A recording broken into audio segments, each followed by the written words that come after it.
Hi guys, how you doing? My name is Crystal. Welcome to my YouTube channel. It is now Friday evening.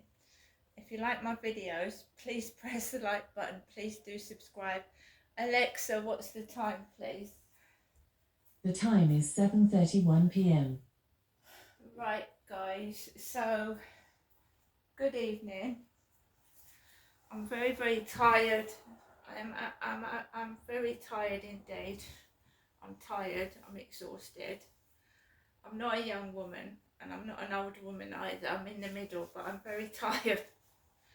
I do have two extremely painful blisters on my feet. My mum Jennifer is 78 this year in May. She's 78. She's been asleep most of the day. My mum just sleeps throughout the day because, you know, when you get older and there's no one in my mum's life, my father's died, she's a widow, she's got nothing to do with her time. So she just spends a lot of her time lying down on the sofa and going to sleep. The legacy of domestic violence, isn't it? My dad was a controlling man. He controlled my mum all their married life. When my dad got sick towards the later stages of his life, my mum became his carer and she looked after him. A whole day was taken up looking after my father Derek. So she would be woken up during the night when my dad needed assistance. Max. When my dad needed assistance, she would get up.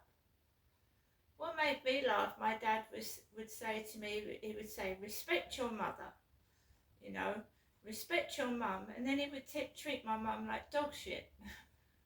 Do you know what I mean? Kids learn from your parents' behaviour. And my dad used to treat my mum like dirt. Shout at her, push her around and laugh at her and humiliate her. So I keep trying to say to my mum, Dad's gone, you know, you've got complete freedom, you know, don't waste the rest of your life. But she feels that she is too old now. I said it's never too old, but you know, she's been through a lot herself, so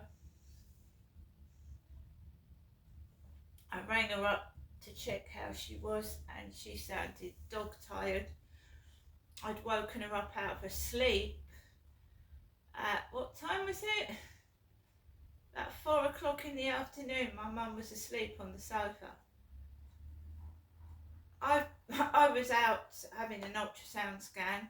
I've walked from the Dells Rochester. I went to this newsagents in Cazeneuve Street, put on my electric and gas. I got a bit lost, so I ended up in some back streets of Rochester. Saw some really lovely, great architecture and some nice houses. But I fucking walked off my feet. I was trying to look for the vines, because if you get to the vines you can cut through, and I got lost down these back side streets. I eventually got out towards the end of Rochester High Street, and then I knew where I was. Yeah, so use your time, getting on for 7. I take my, you right, Harry? Harry, he loves the Kipling bag, don't you? You love the Kipling bag. You were lying on the Kipling bag, aren't you? You were come here. He's pulling his head off, bless him. Now Max wants some attention.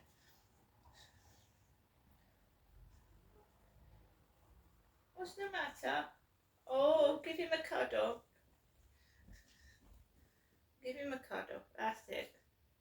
What do you want, Max? You get lots of attention, don't you? Where was I? So I...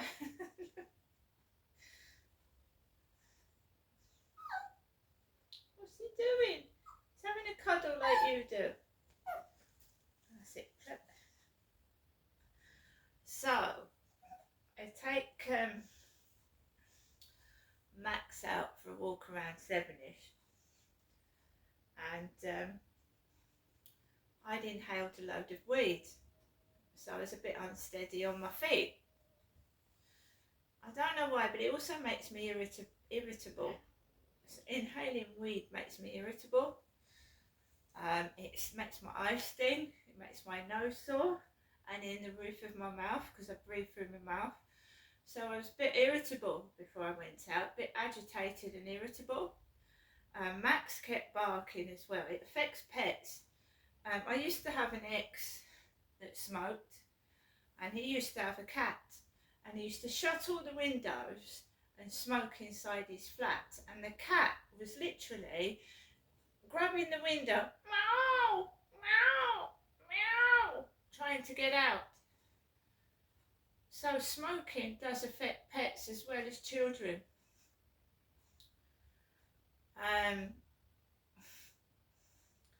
I don't like it. I think, you know, if you want to smoke, then smoke, but don't smoke over other people or children or animals. It does affect them. So, you're a big bundle of ginger fur, aren't you? And you're naughty, aren't you? Aren't you naughty? Aren't you? What have you been doing? What have you been doing?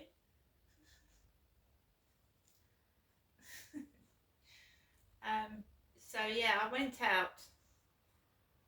I felt very unsteady on my feet, wobbly, but I held myself up. I went out the back of the flats and I walked round where I usually do. I didn't see many people at all. There was actually a woman running with a backpack on. Running with a backpack. Apart from that, there was people going into the co-op, people getting in and out of cars, going out to places, and not too bad at all. So I was glad about that. When it gets lighter, you're going to get more people outside. So for the moment, for the time being, it's still dark at 7, but when it gets lighter, it's going to get worse. So I managed to get into my flat without falling over. I managed to get back home without falling over. It makes me giddy, it makes me feel sick.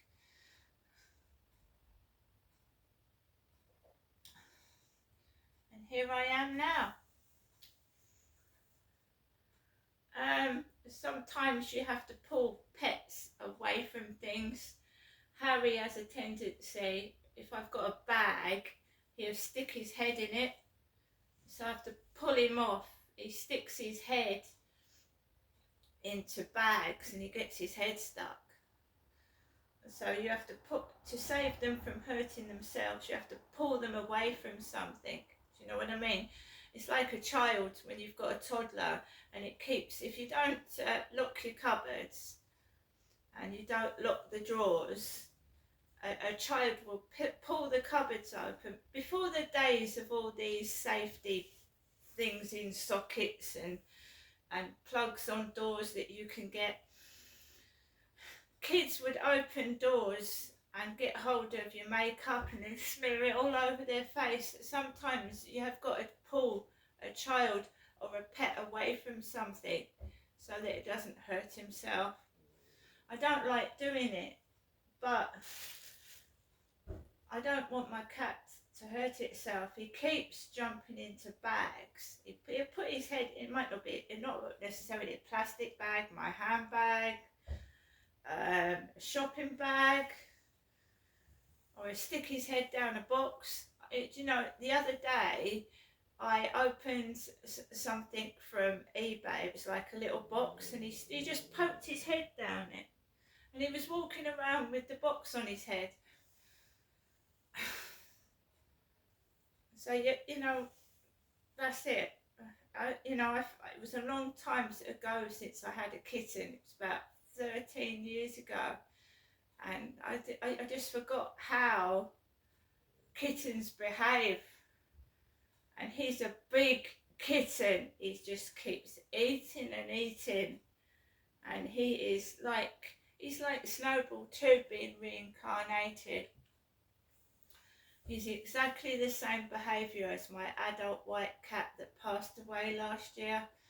He's big and he jumps on things and he falls off, and that's what Snowball 2 used to do. She used to jump on something and pull it over.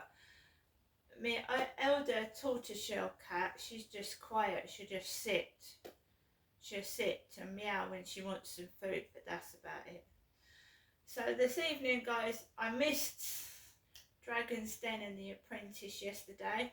I'm going to tune into the Big Brother eviction and see who's been evicted from the Big Brother house. And I hope everybody has a wonderful weekend. But I don't know what to say really. I want to, if I want to meet someone and settle down, that's different. I don't want to meet men for just casual encounters. It doesn't, I just don't want that.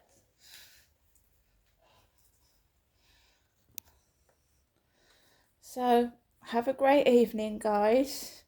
Max is up there and the cats are there, and we're all going to watch the Big Brother eviction. See you later.